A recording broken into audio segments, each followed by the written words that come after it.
Meditation basically, for those who may prefer a review at the beginning, is in two parts. The first part is mental stabilization, how to calm the mind and relax the body. That's the first part, the first perspective, mental stabilization. And this next part is mental introspection, that is mental insight. You look internally, contemplate, so it's in two parts. And now we've been talking on mental stabilization for many, many weeks already. And now we are actually touching on introspection. And introspection, we need to have more detail in introspection. Because when you introspect, when you contemplate, when you think, you need concepts to think about. Everybody think with words and concept. You cannot have no concept and no words, then you cannot think. So what are these concepts? We say these concepts must be concepts with wisdom, concepts with morality, concepts with meditation. This must be the right concepts. And of course, we have gone through the definition and what is good and what is bad, what is right and what is wrong and all that. We have already have covered that. So in order to have the right concepts, as expounded by the Buddha, we need to know what concepts to know, because the Buddha had been talking for 49 years in his lifetime after enlightenment. And what he talked about has been written down in millions of words. It's immeasurable. Millions of words. The three canons of Buddhism, millions of literature, millions of words. So it's just like an ocean. The ocean contains all the water. But what we need to know is, I'm just giving an analogy, we need to know the taste of the ocean. And in order to know the taste of the ocean, we cannot drink up the whole ocean. It's impossible. So it's so immense, how can we drink up the ocean? What we need to do is use a clean cup, scoop up a cup full of water and drink it. Then you know the taste of the ocean, as long as the water is not polluted. So you need to scoop one cup here, scoop one up cup there, and scoop another cup there, and then you know, oh, that's the taste of the ocean. I don't need to drink up the whole ocean. It's impossible. That's what we've been doing. We have been tasting a cup here, a cup there, and we want to make sure that this is not polluted. And one of the cups that we need to know in order to, when we are doing introspection in meditation, we know whether we think it right or wrong. So we need to know. One cup, one of the many cups, the few cups that we've been drinking is the Noble Eightfold Path. The Noble Eightfold Ways contain 8 ways, the Buddha said, that we would arrive at nirvana, at enlightenment. All the Noble Eightfold Ways. And in the Noble Eightfold Ways, if we can classify, it's classified into wisdom, morality, and meditation. Then we say, is there a sequence to it? Do we practice morality first? Or do we practice introspection of wisdom first? Or do we practice meditation first? Is there a sequence to it? It's all simultaneous. A very good word. I learned it today. It's all simultaneous. There's no such thing as sequence, because it's all one. You cannot segregate. How can you segregate wisdom from morality? Morality is what you want to do that is right. what is right and what is wrong. You don't have a wisdom to differentiate between right and wrong, then how can you practice morality? So it's no sequence. But for people who really want to know, well, I need a sequence, I'm more comfortable with a sequence to learn, then okay, you learn how to be a good person first. You have to heighten up your morality. There's certain things that you can do and certain things you cannot do, right? If you really want a sequence, but actually that sequence is you have to force through it, because what is wrong, what is right, you need wisdom. You need wisdom to know what is wrong and what is right. So they're all simultaneous. And then if we try to open this up and know a little bit more about it, the way that this is lined up has a certain wisdom to it too. The way that this 8 Noble Eightfold Ways are lined up, one after another, also has its own wisdom to it. The first one is right perspective and right orientation, which pertains to wisdom. And the third is right speech, right action, and right lifestyle, or right livelihood. That pertains to morality. And we all have explained that. And we also have touched on 50% approximately about what is right effort. And we need number 1 and number 2 to guide 3, 4, 5. We need wisdom to guide speech, action, and lifestyle. But we need the right efforts to guide 7 and 8. When you do 7 and 8, there's the right introspection and right mental equilibrium. You need the right efforts to guide number 7 and number 8. And number 7 and number 8 is all about thoughts, about mentality, about a thought. Everything starts with a thought. Watch your thought. A thought, if it is repeatedly done, if it is expressed out, it becomes action in speech. When that thought is always repeated, carry out action in speech, that becomes what? That becomes your habits. And when that habit is repeatedly done, it becomes your personality. Personality, as we always say, determines your destiny, whether you can be good or bad. So everything starts with a thought.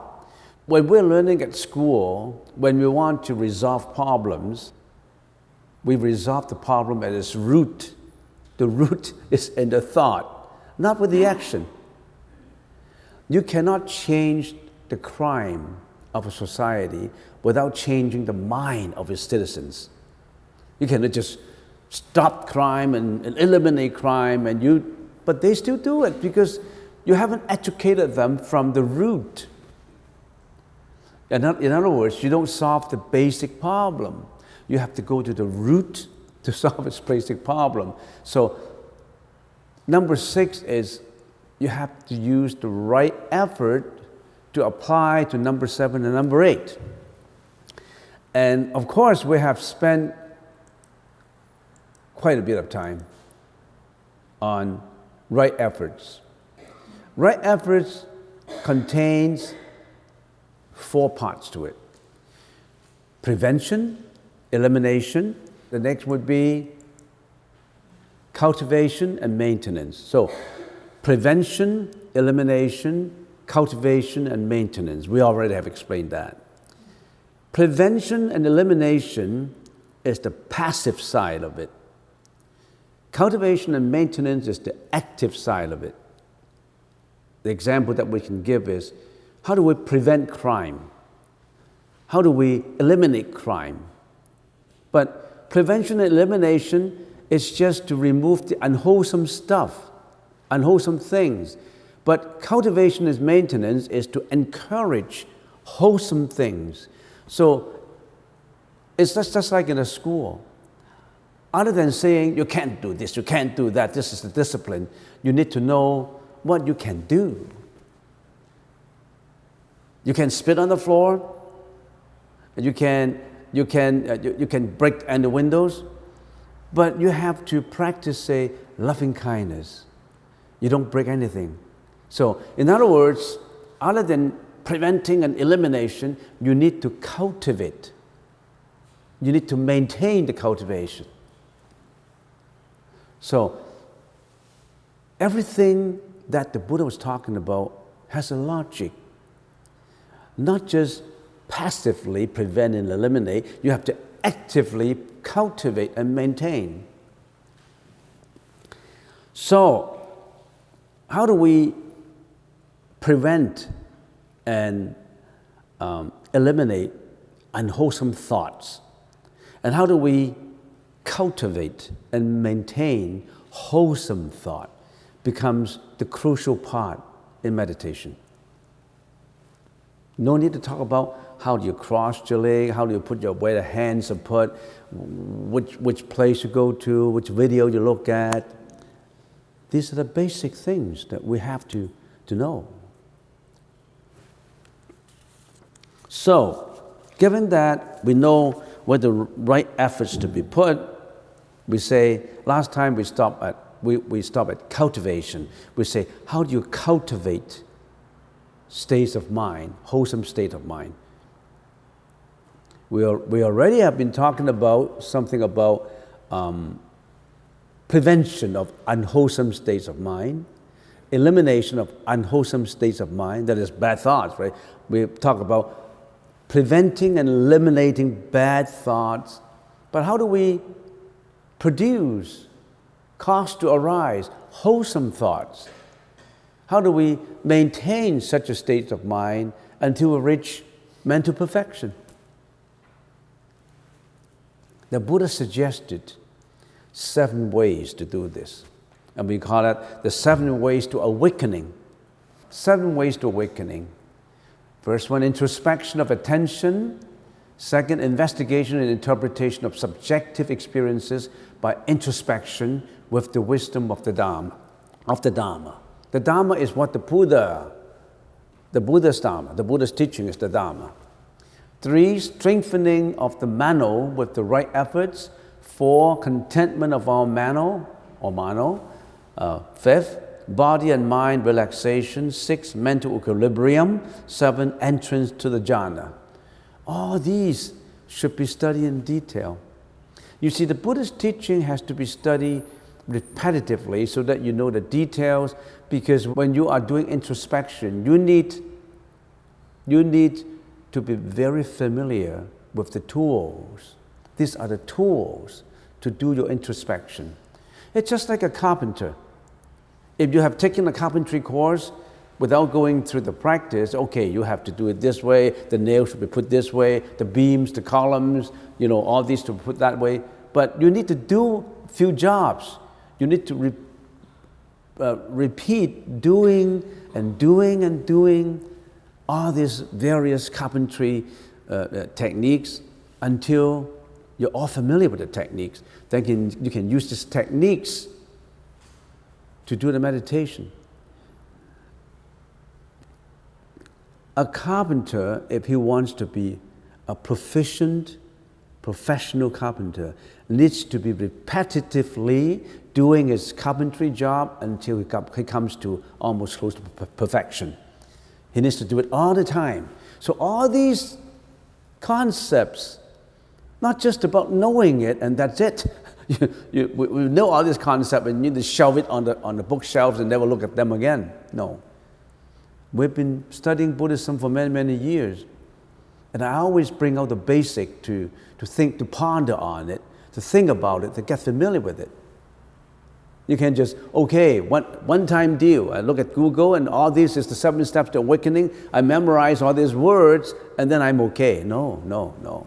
This is a lifetime learning. Lifetime learning, not just one time. You think you know about it, so you don't need to go to all different teachers because you haven't really mastered one teacher's saying, and you're going to the next teacher, and you're going to the next teacher. So, Buddhism is like that. But in order to know the 7 steps to awakening of what? What is awakening? Awakening of the mind. In order to know what are we trying to awaken, are we trying to awaken? The Buddha said we're in a dream. We must learn to awake from the dream of existence. We're in a dream. We don't know we're in a dream though. We think everything is real. But we are in a dream. And what is dreaming? Is it the body's dreaming? It's the mind that is dreaming. It's the mind that caused the problem. So if the mind that is dreaming, don't we need to study the mind? We have to know how we think. We have to know how the mind goes astray. We have to know how the mind gets into depression, fear, worry, anxiety, hatred, jealousy, arrogance, selfishness, I don't know. Well, you can go through a list of psychological effects on the mind or psychiatric terminology about the mind. But we need to know how the mind thinks, right? If we don't know how we think, how can we resolve the problems that comes up from the mind, right? So how does the mind think? You see, the Buddha's teaching is so profound that one leads to another. One is related to the other. It's like all sorts of interrelationship. You have to study all these interrelationships, and all of a sudden, if you study them in detail and you know, bang, all the mist disappeared. But before the mist disappeared, you have to know. And you don't need to drink up the whole ocean to know. You just need few basic, very important concepts to know about it. Because the ocean is immeasurable. You can't drink it up. Even if you live up to 100 years, you can only read the Buddha's teaching once. That's what the Chinese said. To read all the canons in Chinese that they have translated, you need to live for 100 years. And even if you live for 100 years and read up all these words, you only know the words. Why don't we stop at this point a little bit and try to know, in order to understand this awakening of the mind, we need to know some basic information, basic knowledge about how the mind thinks. Otherwise, we won't understand. The Buddha told us a lot of information about how the mind works. And that is in a school of thought that later philosophers classified it. And that's what we call the study of the consciousness. Or in the Sanskrit languages, Vijnana Matrata. That is study of just the mind. The Buddha talked a lot about the mind. And we need to study some of it in order to know how to get to the 7 steps of awakening. Let's go through some basic of what the mind is all about. Our mental experiences. The Buddha talked about 8 consciousnesses. It's a plural word for consciousness. Our mind is not just one mind. We have to study it from 8 perspectives. It has 8 very important parts. It has more than 8 important parts, But we only can, our knowledge, our human knowledge is only limited in such a way that we can't go to every subtlety of the mind. Neuroscientists told us that they only have covered 10% of what the mind is all about. There's a lot of things we don't know about the mind. They only can unravel the mystics of the mind. They say, we just studied 10%.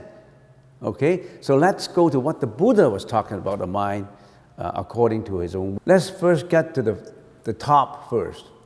Attapancha Vijnana. The first 5 perceptible consciousness or perception consciousnesses. This is the perception. What was perceived through the 5 sense organs. Do we have the 5 sense organs? The eyes, the ears, the nose, the taste, the tongue, the body, right? We have all these sensory organs. If you don't have these sensory organs, you don't have a mind. right? We are. And some people may have limited sensory organs. They may not be able to see, classified as blindness. They may not be able to hear, deafness. So if you are lucky enough to have the 5 sensory organs, you appreciate it. You appreciate your sensory organs. But some people don't appreciate their sensory organs. Take a look at that essay that Helen Keller wrote. Helen Keller was blind and deaf and mute. He couldn't. Many of her senses were lost at baby age. And he said that if I'm given 3 days to see, what would I see? She couldn't see. So if you have all the senses, don't you appreciate your own senses? How do you use your senses? How do you use your senses? How do you use your eyes? You use your eyes to get onto Google, and maybe you want to get into games. Maybe you're going to get in things that you shouldn't be seeing. Of course, sometimes you use your eyes to see books that would enrich your knowledge. So why do you use your eyes? Do you really appreciate using your eyes to see those that would give you enlightenment? Or do you want to use your eyes to see things that would lead you down to hell? Lead you down to quarrel, discontentment, lead you down to, I don't know. Let's appreciate our eyesight and use our eyesight to do something useful, meaningful, beneficial. So, I'm just putting in some words about eyes. But take up that essay that was really good. I read it all the time. Give Me 3 Days of Light by Helen Keller. You can get it from Google. Appreciate your senses. What do you use the tongue? You use the tongue to what? To tell lies? Or you tell the truth? What do you use the tongue? What do you use the tongue? To speak good things about things? Or you use your tongue to criticize unjustifiably? I don't know how you use the tongue. You have that freedom, Our mind contains what? The perception part, the sensory organ parts, the front-end salesman. Don't you know the front-end salesman of a company? This front-end salesman, these are your senses. But they're not the manager, though. They're only the front-end salesman that's doing all this reception, receiving, the receptionist, answering telephones. People coming in, they just interact with them and say who they want to see, what do you want? The receptionist part, the perception part. And other than the reception part, there is the mano, which is the next one, which is the 6th consciousness. The 5 is the eyes, the ears, the nose, the taste, the body, and all that, the 5 consciousness. The next one would be the 6th consciousness, which is the mano vijnana. This is the interpretation of the perception. The perception needs to be interpreted, categorized, rationalized. The perception itself cannot make a decision. The eyes only see, the eyes don't make decisions. Do the eyes make decisions? No. The ears make decisions? They are only the perception part.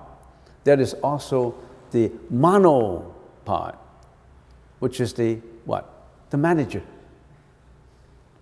The manager is behind the desk, right in the room, inside, overseeing everything, coordinating everything, categorize everything, digging into files, past files, looking into budgets, future files, and all that, and all that, and all that. That's the mano. We call that manager. The mano. Mano is the manager. And that manager is very powerful, That manager is responsible for what? For the company's profit or loss, for the company's future. It depends on that manager. And then, that's the 6th consciousness. That manager could be good and could be bad. If that manager is an excellent, good manager, you're on your way to success. If that manager is corrupted, bad, lack of morality, you're on way to do crime. You're on way to what? To do all kinds of things that is irresponsible. So that manager is actually the manager that we really have to train. You are that manager in your mind. You have that mano in your mind. How do you train your manager? What is your manager doing? All right, the next one, the manas. The manas.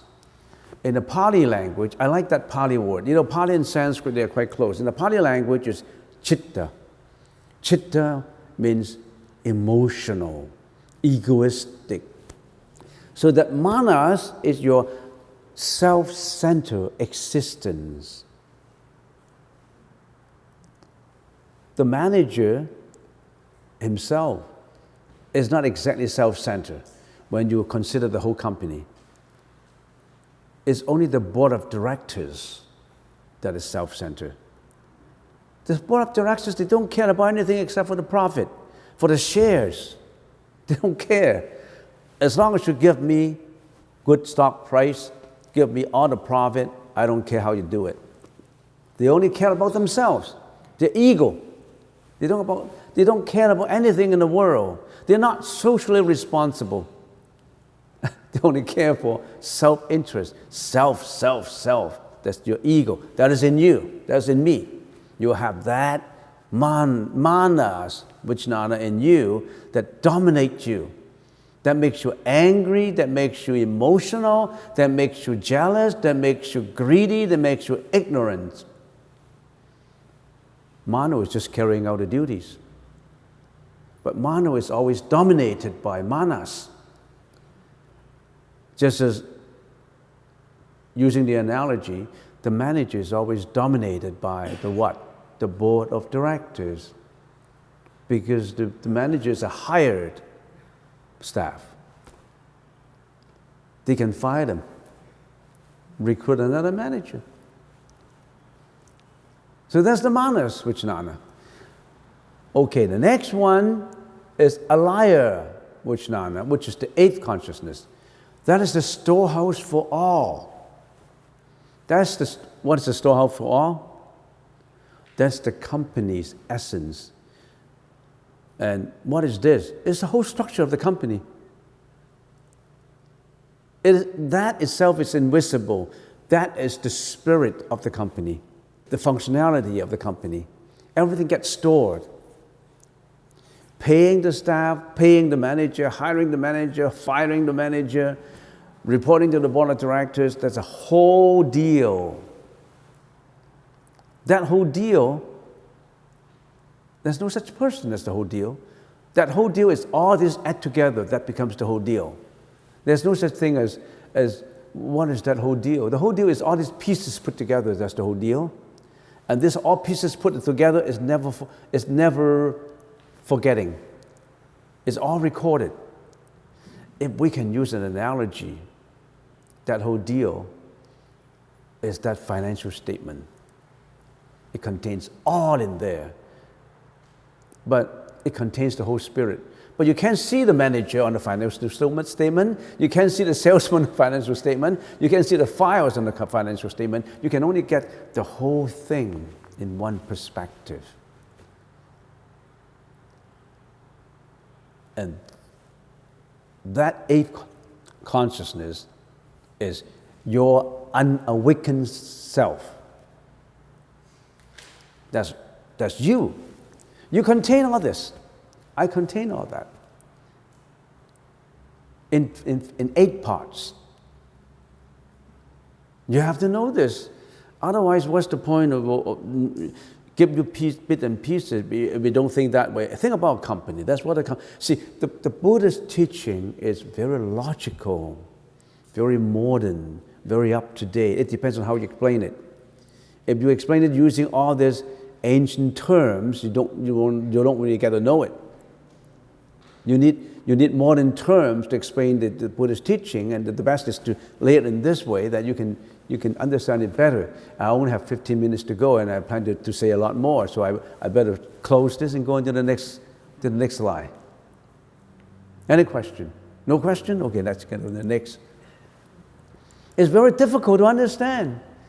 I've been using 40 years to study it, and you think you can understand it in one session? No way. No way, Jose.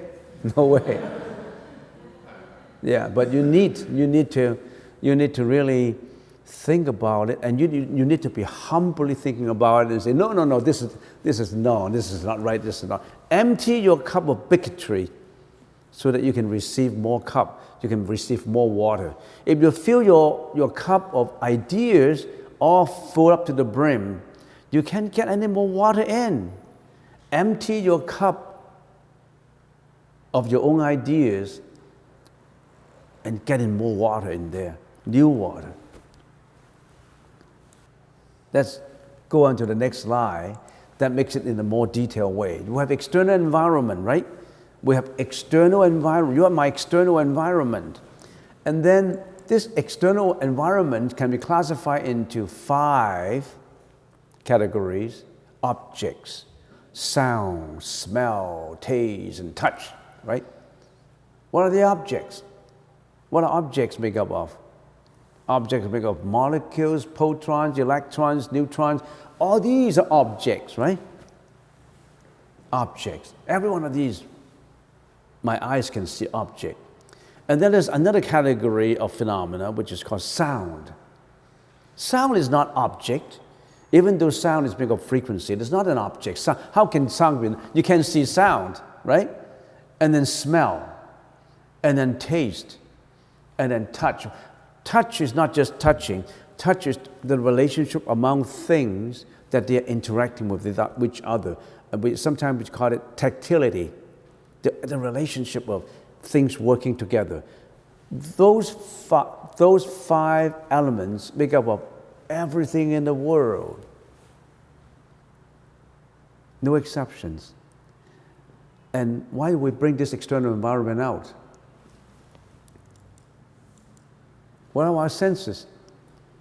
Our eyes see object, our ears listen to sound, our nose smell, our tongue taste, our body touch, right? You see how clever the Buddha is? He laid all these things out to you so that you understand your own self, you understand your mind, you understand the whole universe. But how many people care to study it? Not many. They miss a very valuable treasure of human philosophy and human civilization.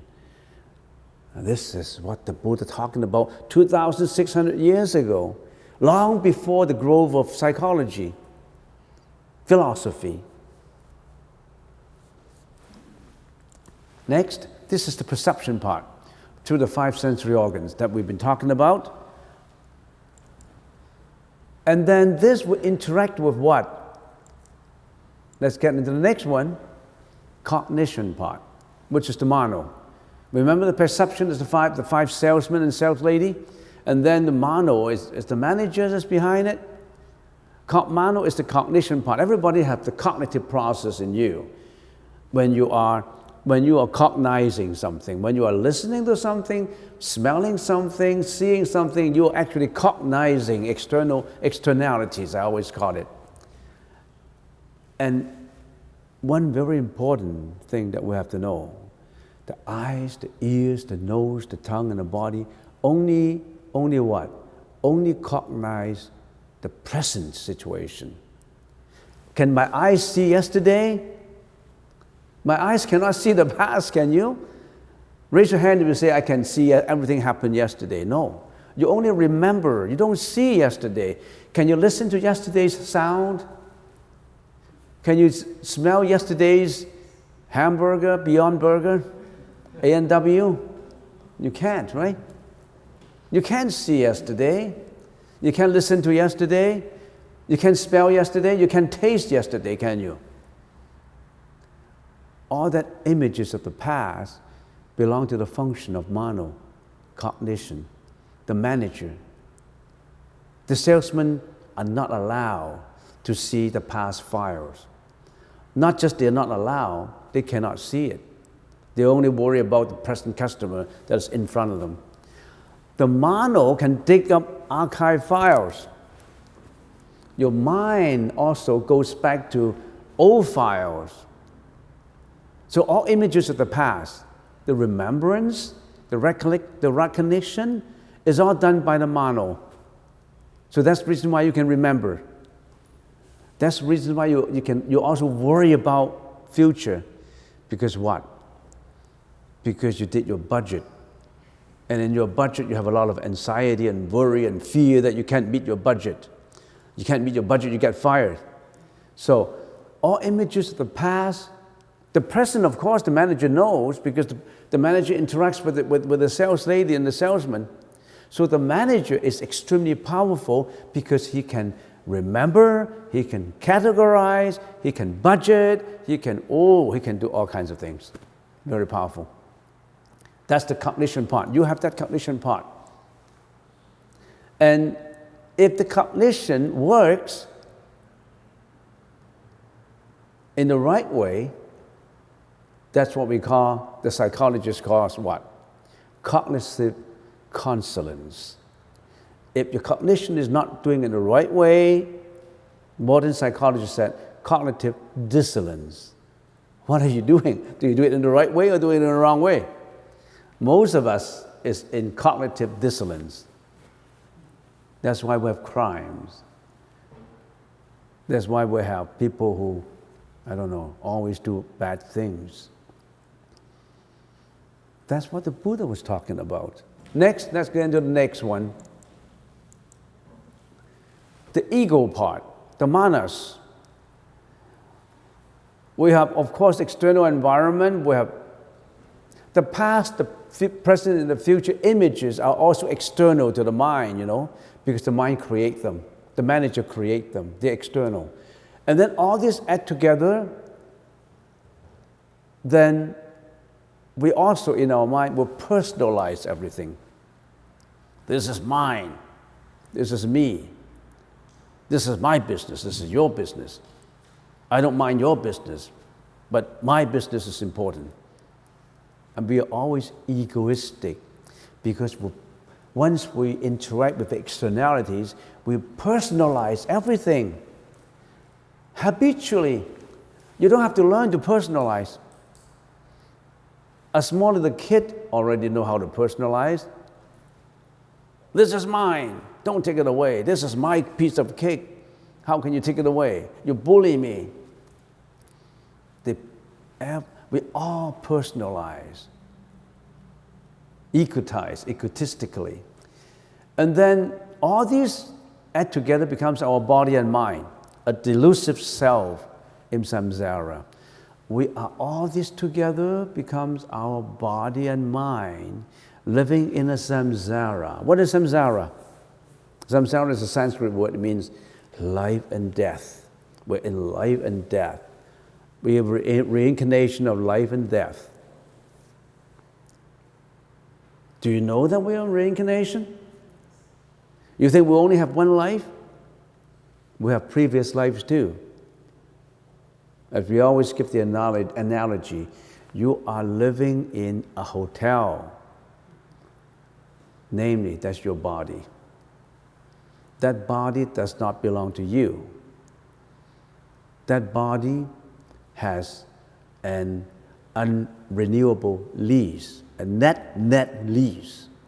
That means you have to be responsible for everything. Your own painting, your own electricity, nobody can do it for you. You think people are responsible for your body? That's a net lease. You do everything. You have to look after it. And when the lease expires, adios. You cannot say, can I renew it for another 100 years? You have no right. Some people have the lease only for 1 month in the mother's embryo. Some people have 10 years, teenager, 19 years, 18 years, 17 years, 16 years. When your lease is up, you got to go. Who determines this lease? God? Oh, no, no, no, no. Don't say that. It's not God. Who make up the lease? God? How can God give us an unfair lease? It's a net, selfish lease. Are you happy with your own lease? You're not happy with your own lease. Are you happy with your lease? Who says, I'm happy with my lease? I'm happy to go after 19 years, 18 years, 100 years. I'm happy with this lease because in every minute of my life, I'm happy. Everybody has suffering, have emotions, have worries, have fears. We're living in suffering. But the Buddha said, yes, we're living in suffering, but we can go beyond this. We can transcend all this. We don't need this. Follow my way, and we go there together. I have already gone there. So are you interested in knowing this way? It's not God that gives you the lease. You created your own lease. Why did I create my own lease? Because of what I have done, what I have thought, what I have talked, what I have acted. I'm responsible for everything. Some, especially teenagers, they may say, it's not fair. How do I know my past life? If my past life is bad, how come I brought something bad in this life? That's unfair. That's unfair because I didn't know what I did in my previous life. That's unfair. Let us get an analogy. You kill a rabbit yesterday, for example, and then today you say, I'm not responsible. I killed the rabbit yesterday. Yesterday is gone. I'm not responsible for killing. Yesterday's stuff. Remember, your previous life, action, speech are all done by whom? By you. You killed that rabbit. It does not matter. The killing karmic energy is carried to this life. It's you yourself who did it. You can't say it's unfair. Nobody else did it. You yourself. Are you responsible?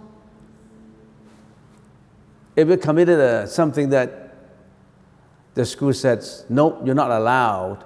You're not allowed to bully your classmates. And then John came up and said, no, I didn't bully. I only bullied him yesterday. And yesterday is gone. So it's none of my stuff. Yesterday's stuff is gone. How can you say, can you bring back yesterday, Mr. Jones? You can't bring back yesterday, so how can you bring back my crime yesterday? It's unfair. Can you say that? You can, right? So body and mind living in samsara, you and me, and store of the present and past karmic energy. And this eight consciousness is responsible for storing everything. That is your disk drive. You don't think that anything you've done, it won't go away. That's the disk drive of your life. And that life has been interminable. It's a long, long life. But nothing gets forgotten. Nothing will be forgotten. Everything you key in the computer, you think it will be forgotten? Anything you key in the disk, in the keyboard is all registered in the disk drive, good or bad. That includes the program, everything. Reincarnate, we go from one body to the next body with this alaya consciousness. This alaya consciousness is invisible. When the body is dead, the alaya consciousness would leave the body. It's invisible, it's energy. How can energy be visible? But what does the energy contain? All the bad things you have done, all the good things you have done, all the neutral things you have done, is all stored in that invisible bag, which is immeasurable. And that bag will take another hotel. What kind of hotel? Your next body will be your next hotel. What kind of a hotel? We don't know. As we always say, could be a 6-star, a 5-star, depends on what you did. It could be just a B&B. bed and breakfast. That's all. No more. You can only eat bed and you can only live in there, and you can only have one meal per day, your breakfast. You can't afford the next meal. So what kind of a hotel you want to build up for your next life? If that question arises, what's the answer? What kind of hotel you want to build for your next life? 6-star? 5-star? The answer is, and I'm looking at my clock, the answer is, after I give this answer, I think I've finished for the day because it's almost time. The answer is, don't go into any more hotel. No more hotel. Get into Anuttara Samya Sambuddhi. Go beyond life and death.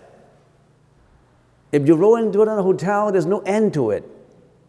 Don't roll into another hotel, even a 6-star. The analogy of a 6-star hotel is heaven. Don't go to heaven. Heaven is a 6-star, 7-star presidential suite. But when the lease expires, living in the presidential suite, you got to come back again. We don't know where. Don't even think about going to heaven. Of course, it's better to go to heaven than to go to a presidential suite than a B&B. But who would be going to a presidential suite? All those who have done wholesome things like loving kindness, charity, generosity, helpful. They have done all the good things when they were alive. They're eligible for a presidential suite. Karmically, not arranged by God. Naturally, they will roll into a 6-star, 7-star.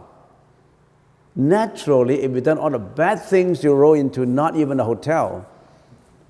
Inferno. Hell realm. Animals. Animal realm.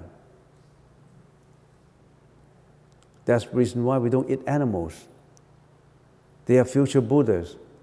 They could be your past friends. So we say we don't kill animals for food because the beef would come from a hawk that could be one of your relatives in previous lives. Could be your mom and dad many lives ago. How could you eat your mom and your previous lives, mom and dad, your friends, your relatives? We don't kill animals because you kill them. You have karmic energy. They could be a future Buddha too, because in one lifetime they practiced and become a future Buddha. So from tomorrow on, stay vegetarian. Can you? Don't kill any animals for food.